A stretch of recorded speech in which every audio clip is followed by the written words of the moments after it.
छोटे लोगों के लिए भगवान थे। बड़े लोग जो थे, जो अत्याचारी लोग थे, उनका विरोध करते थे, इसलिए अपराधी उनको कहते हैं। जी मैं बच्चे की अदालत में पत्थर की गवाही है, कातिले मुजलिम है, कातिले सिपाही है। और न्यायपालिका और माननीय मुख्यमंत्री उत्तर प्रदेश सरकार का भी मैं बहुत सम्मान करता हूं और माननीय मुख्यमंत्री जी से मैं न्याय की पूरी उम्मीद करता हूं, अनुरोध करता हूं कि हमारे माननीय मुख्यमंत्री न्याय करेंगे। स्टेट के सामने मुख्तार अंसारी ने बताया कि हमको जहर दे दिया। मुख्तार अंसारी जी के बारे में आप पूछना चाहते हैं तो मुख्तार अंसारी जी अपराधी नहीं थे, वो गरीबों के मसीहा थे। उनके दरवाजे पर कोई भी बंदा जो है, चाहे कोई भी जात हो, चाहे कोई भी कौम हो, उनके दरवाजे से कोई खाली नहीं आया है। और 20 तारीख को मऊ के न्यायालय में एमपी एमएलए कोर्ट में अधिवक्ता द्वारा एप्लीकेशन भी दी गई है। लोग माननीय मुख्यमंत्री से अनुरोध कर सकते हैं, तो हम लोग अनुरोध करेंगे कि माननीय मुख्यमंत्री जी जिस तरह से निष्पक्ष न्याय करते हैं, उस तरह से इस मामले में माननीय मुख्तार अंसारी के मामले में निष्पक्ष जांच होनी चाहिए। और सीबीआई की मांग हम माननीय मुख्यमंत्री से करते हैं कि जेल सुपरिटेंडेंट के ऊपर कार्रवाई करके सीबीआई जांच का आदेश दिया जाना चाहिए। वकील साहब नहीं। नमस्कार मित्रों, आप देख रहे हैं 70 न्यूज़ 24 और मैं हूं शैलेंद्र मणि त्रिपाठी। आज मैं यूपी के गाजीपुर में पहुंचा हुआ हूं और मरहूम मुख्तार अंसारी के वकील हैं जो यहाँ पे इनसे बातचीत करेंगे कि क्या मामला रहा, कैसे क्या हुआ, क्या जानकारी आपको। देखिए, जब मरहूम मुख्तार अंसारी साहब बांदा जेल में विरुद्ध थे तो 20 मार्च को वीडियो कॉन्फ्रेंसिंग से एमपी एमएलए कोर्ट में हमारी बातचीत हुई थी और काफ़ी अच्छे थे, स्वस्थ थे। 20 मार्च को मुख्तार अंसारी साहब को, मरहूम को स्लो पॉइजन दे दिया गया था। स्लो पॉइजन देने के बाद आदमी को उल्टी शुरू हो जाती है, तो उनको उल्टी की शिकायत हुई। उनको जो है उल्टी की शिकायत जब हुई तो जेल सुपरिटेंडेंट महोदय द्वारा वायरलेस से मोहम्मदाबाद थाने पर सूचना भेजी गई भोर में, और मोहम्मदाबाद थाने से सूचना यूसुफपुर आवास फाटक पर उनके बड़े भाई जनाब अफजाल अंसारी को सूचना भेजी गई पुलिस द्वारा, और उन लोगों द्वारा सूचना में बताया गया कि उनकी हालत गंभीर है। यहाँ से तुरंत लोग वहाँ पर बांदा पहुँचे। पता चला कि जेल अधीक्षक द्वारा मेडिकल कॉलेज बांदा में एडमिट करा दिया गया। वहाँ पर गए तो माननीय जनाब अफजाल अंसारी साहब, गाजीपुर सांसद महोदय मिले। उनसे उन्होंने स्वयं बताया जहर उनको 19 तारीख को ही दे दिया गया था, लेकिन स्लो पॉइजन दिया गया था, धीरे धीरे असर कर रहा था। जब उनकी स्थिति गंभीर हुई, उल्टी होने लगी, तब वो हॉस्पिटल ले गए तो उन्होंने बताया, सबसे पहले तो उन्होंने न्यायालय में वीडियो कॉन्फ्रेंसिंग के माध्यम से मऊ में बताया। देखिए, मजिस्ट्रेट, गस्टेड अफसर या और कोई भी गस्टेड अफसर मजिस्ट्रेट के सामने मुख्तार अंसारी ने बताया कि हमको जहर दे दिया गया है। और 20 तारीख को मऊ के न्यायालय में एमपी एमएलए कोर्ट में अधिवक्ता द्वारा एप्लीकेशन भी दी गई है। दरोगा सिंह वकील साहब, क्या लगता है आपको किसने जहर दिया उनको और क्यों दिया? देखिए, किसने जहर दिया इसका जवाब कोई भी नहीं दे सकता है, क्योंकि जेल में 100-200 पुलिसकर्मी हैं और 1000 लगभग होंगे बंदी होंगे।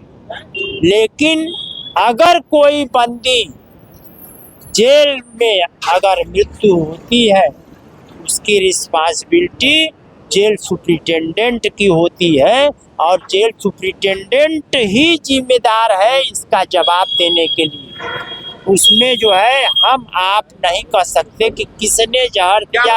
वकील साहब, जेल सुपरिटेंडेंट के खिलाफ कार्रवाई होगी? देखिए, हम लोग जो है एक नागरिक हैं, हम उनके अधिवक्ता रहे हैं, लेकिन हम सभी लोग भारत के नागरिक हैं और हम लोग अब माननीय मुख्यमंत्री किसी एक व्यक्ति के नहीं है, पूरे प्रदेश के मुख्यमंत्री हैं और हम लोगों को कोई भी कष्ट होगा तो हम लोग माननीय मुख्यमंत्री से अनुरोध कर सकते हैं।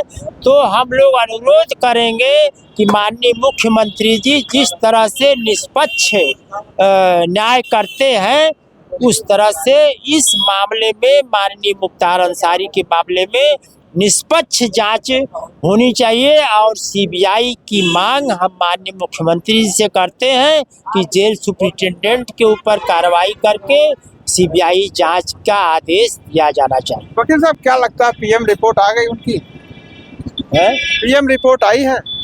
देखिए आपको बता दें कि जब पीएम रिपोर्ट में किसी की मृत्यु का कारण स्पष्ट नहीं होता है जब तो उसका बिसरा जो है प्रिजर्व किया जाता है, समझ रहे हैं आप।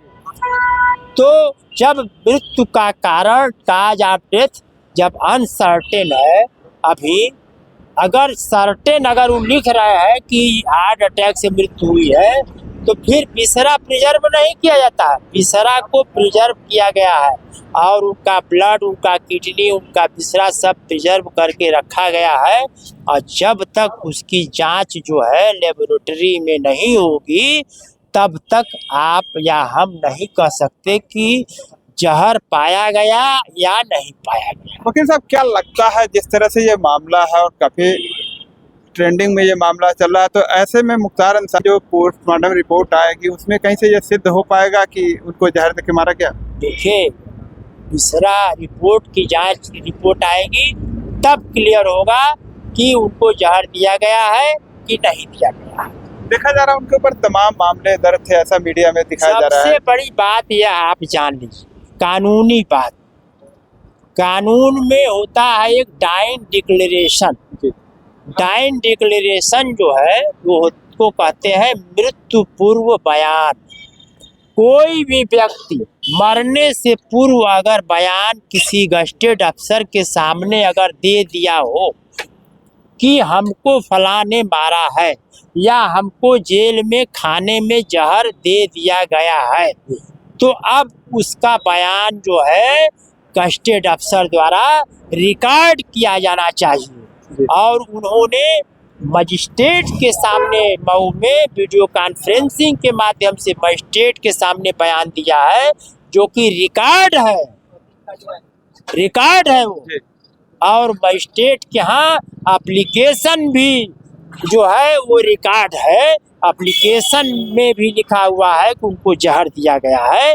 तो ऐसे में जब कोई भी बंदी पुलिस कस्टडी में या कोई पुलिस कस्टडी में नहीं है तब भी यह कानून है कि अगर किसी को गोली मार दिया कोई या कुछ मार दिया तो मरने से पूर्व अगर वो गस्टेड अफसर के सामने कोई अगर स्टेटमेंट दे दिया है तो वही बयान मुलजिम के सजा के लिए काफ़ी है, किसी गवाह की कोई ज़रूरत नहीं है।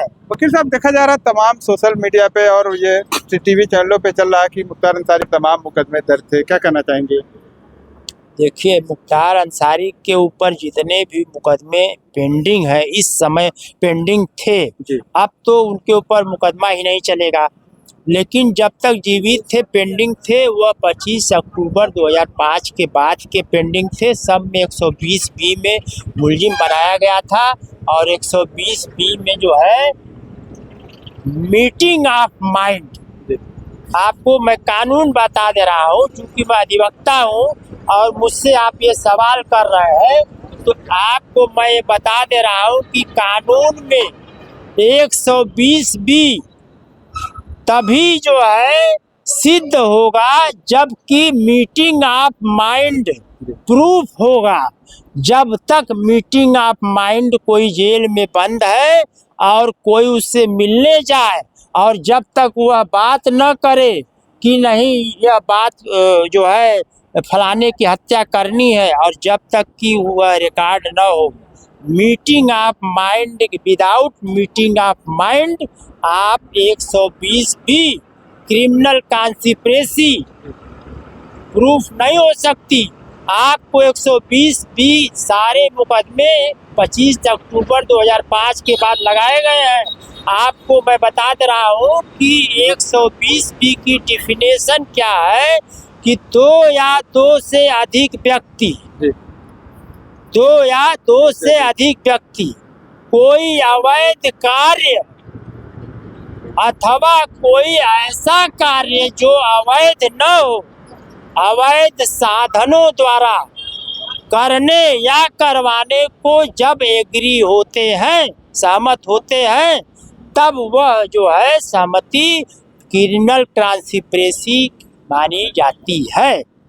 तो जब तक कि जो है मीटिंग ऑफ माइंड प्रूफ नहीं होता, तब तक कोई भी 120 बी में किसी को सजा नहीं हो सकती। मैं न्यायपालिका का बहुत ही सम्मान करता हूं और न्यायपालिका और माननीय मुख्यमंत्री उत्तर प्रदेश सरकार का भी मैं बहुत सम्मान करता हूं और माननीय मुख्यमंत्री जी से मैं न्याय की पूरी उम्मीद करता हूं, अनुरोध करता हूं कि हमारे माननीय मुख्यमंत्री न्याय करेंगे। वकील साहब, देखा जा रहा है कि मुख्तार अंसारी जी से उनको तमाम लोग ये कहते हैं कि आपराधिक प्रवृत्ति के थे और कुछ लोग कहते हैं मसीहा थे, तो आपके नज़रिए से क्या लगता है? देखिए, मैं एक अधिवक्ता हूं और मैं उनका मुकदमा देखता था। मैं राजनीति में नहीं हूं, लेकिन सबसे पहली बात यह है कि हमारे कॉन्स्टिट्यूशन के अनुसार हम सभी लोग भारतवासी जो है भारत के नागरिक हैं और हम भारत के नागरिक का यह कर्तव्य है। कॉन्स्टिट्यूशन के प्रियम्बल में लिखा गया है कि हम भारत के नागरिक अपने देश की एकता, अखंडता और प्रभुता को बनाए रखेंगे, उसको हम अछूत नहीं होने देंगे। तो हम यह कहेंगे, हमारे जनता जो है 1996 से मुख्तार अंसारी को विधायक चुनती आ रही है और जेल में रहते हुए भी विधायक चुने गए। उसमें सारे जाति, सारे धर्म के लोग हैं। मुख्तार अंसारी के लोग जिस तरह से उनके जनाजे में भीड़ लगा था, क्या लगता है? देखिए, उनके जनाजे में जो भीड़ लगी थी, तो जनाजे की नमाज के लिए और मिट्टी के लिए किसी को न्योता नहीं दिया जाता है। 3 लाख आदमी केवल मुख्तार अंसारी के मोहब्बत में आए हुए थे। वकील साहब, लौटेंगे आपके पास अभी फिर। क्या नाम आपका? हमारा परिचय जयप्रकाश चौरसिया, कांग्रेस कमेटी के पूर्व जिला सचिव। जयप्रकाश जी, ये बताइए, आप मुख्तार अंसारी जी को जानते थे, तमाम लोग उन्हें मसीहा कहते हैं, तमाम लोग उन्हें माफिया कहते हैं, आप क्या कहना चाहेंगे? पहले हम एक शेर के साथ हम कहना चाहते हैं कि हकीकत को कहना बगावत नहीं, ना शब्द मुझे सुनने की आदत नहीं, जरा मुझको भी धूप में खड़ा हो लेने दो, ये धूप किसी की अमानत नहीं। फूल शबनम तलाश करती है, जख्म रहम तलाश करती है। माननीय चीफ ब्यूरो साहब, मैं कांग्रेस का वो कट्टर सिपाही हूँ जो कांग्रेस का हर गम तलाश करता हूँ। महरूम मुख्तार अंसारी जी के बारे में आप पूछना चाहते हैं तो मुख्तार अंसारी जी अपराधी नहीं थे, वो गरीबों के मसीहा थे। उनके दरवाजे पर कोई भी बंदा जो है, चाहे कोई भी जात हो, चाहे कोई भी कौम हो, उनके दरवाजे से कोई खाली नहीं आया है। वो आदमी जो है वो दुनिया से विदा ले लिया। लेकिन इस पे और रह गई बात कि उनको मुकदमा की बात कर रहे हैं, तो मुकदमा तो हमारे राहुल गांधी पे जो है ईडी जांच करा रहे हैं और तमाम दुनिया भर के मुकदमा कर रहे हैं। तो शीशे की अदालत में पत्थर की गवाही है, कातिल मुजलिम है, कातिल सिपाही है। और इसके बारे में वो तो छोटे लोगों के लिए भगवान थे, बड़े लोग जो थे, जो अत्याचारी लोग थे, उनका विरोध करते थे, इसलिए अपराधी उनको कहते हैं। जी, मैं 2009 की वाकया के जिक्र करता हूं। हम लोगों पे प्राणघातक हमला हमारी पत्नी पे हुआ था और उनको जैसे ही जानकारी हुई, जेल में थे, तो उन्होंने हमारी पूरी मदद की और आज उनकी वजह से हमारा परिवार जिंदा है, जिंदा है, जिंदा है, जिंदा है। क्या कहना चाहेंगे मुख्तार अंसारी? बोलो। वो बहुत बढ़िया आदमी थे, तो गरीबों का मसीहा थे। जो भी दुख मुसीबत आई तो हम लोग उनके दरवाजे पे जा रहे थे, हम लोग सुन रहे थे। बहुत बढ़िया आदमी थे, बहुत दुख हुआ हम लोग को। आखिर उन्हें लोग काहे, देखा जा रहा है कि वो माफिया कहते थे, ऐसी चर्चा कहाँ से शुरू हुई? अब अब जो लोग उनके विरोधी हैं वो लोग माफिया, हम लोग तो उनको बहुत गरीबों का मसीहा थे, हर एक चीज़ में वो बोल लेते तो उनका मतलब हम जो भी बोल रहे थे वो सुन रहे थे हम लोग पर, तो गरीब लोग का। क्या नाम चाचा आपका? नाम इब्राहिम। इब्राहिम जी, ये बताइए, मुख्तार अंसारी में तमाम लोग कह रहे हैं कि माफिया थे, क्या कहना चाहेंगे? माफिया नहीं थे, मसीहा थे, गरीबों के मसीहा थे। उनके यहाँ जो भी जाता था तो आंख लेकर रोता हुआ जाता था, वहाँ से हंसता हुआ आता था। ऐसे व्यक्ति थे। कभी आपकी उनसे मुलाकात हुई थी? कई दफे मुलाकातें, कई दफे मदद किया उन्होंने, कई दफे हमारी मदद किया है और लोगों की मदद किया, शादी ब्याह में हर चीज़ में मदद करते थे वो। और उनको तो राजनीतिक उद्देश्य से लोग जो है माफिया बताते हैं, राजनीतिक उद्देश्य है उन लोगों का और कोई नहीं। कहीं उनका जो है। ठीक है, लौटेंगे वकील साहब के पास। वकील साहब, एक मिनट ये बताइए, जैसे मुख्तार अंसारी जी के मामले करके आप जिस तरह से प्रशासन से न्याय की गुहार लगा रहे हैं, क्या लग रहा है प्रशासन इस तरह से न्याय दे पाएगा? देखिए, मैं बहुत बड़ी न्यूज़ दूंगा आपको, मेरे पास न्यूज़ का पुलिंदा है, नवासी साठ। हम लोग अधिवक्ता है और न्यायपालिका का सम्मान करते हैं और न्याय जो है देना न्यायपालिका का काम है। और न्यायपालिका चाहे तो सीबीआई जांच का आदेश दे सकती है, न्यायपालिका चाहेगी तो एफआईआर का आदेश दे सकती है। वकील साहब, देखा जा रहा है तमाम जो है सामाजिक कार्यकर्ता ये कह रहे हैं, सरकार के ऊपर आरोप लगा रहे हैं कि मुख्तार अंसारी जिस तरह से जेल के अंदर हुई है, तो अब इस बात को लेकर के लोग आश्वस्त नहीं है कि उनको जांच सही तरीके से हो पाएगी। अगर ऐसा होता तो मौत ही उनकी नहीं होती। देखिए, ये तो सत्य है कि मुख्तार अंसारी की जो है जिस हॉस्पिटल में ले जाया गया था, मेडिकल कॉलेज बादा में, वहाँ तो उनके जो रोग थे उसके डॉक्टर नहीं थे और उनका जो है जो चिकित्सीय सुविधा दिया जाना चाहिए उसकी कोई सुविधा वहाँ नहीं थी। तो यह तो सत्य है कि इलाज के अभाव था, इलाज का अभाव था। अब न्याय की उम्मीद है, यह तो सरकार दे सकती है या तो फिर न्यायपालिका, उच्च न्यायालय, उच्चतम न्यायालय दे सकती है। अब न्याय मिलेगा कि नहीं मिलेगा, यह तो वक्त जिस हालात में जो है सब लोग गुजर रहे हैं, उस हालात में क्या होगा ये तो ऊपर वाला ही जानता है। बहुत बहुत धन्यवाद आपको। अभी आपने देखा कि किस तरह से यहाँ पे गाजीपुर में विशेषरगंज चौराहे पर लोगों ने अपनी बात रखी है और मुख्तार अंसारी को लेकर के किस तरह से उन्होंने बयान दिया और बताया है। बहरहाल आगे क्या होगा ये तो बाद में ही पता चलेगा कि मुख्तार अंसारी न्याय मिल पाती है या नहीं। हम वीडियो पर कमेंट करके अपनी राय जरूर दें। मिलते हैं फिर नेक्स्ट वीडियो में नई खबर के साथ, तब तक के लिए नमस्कार।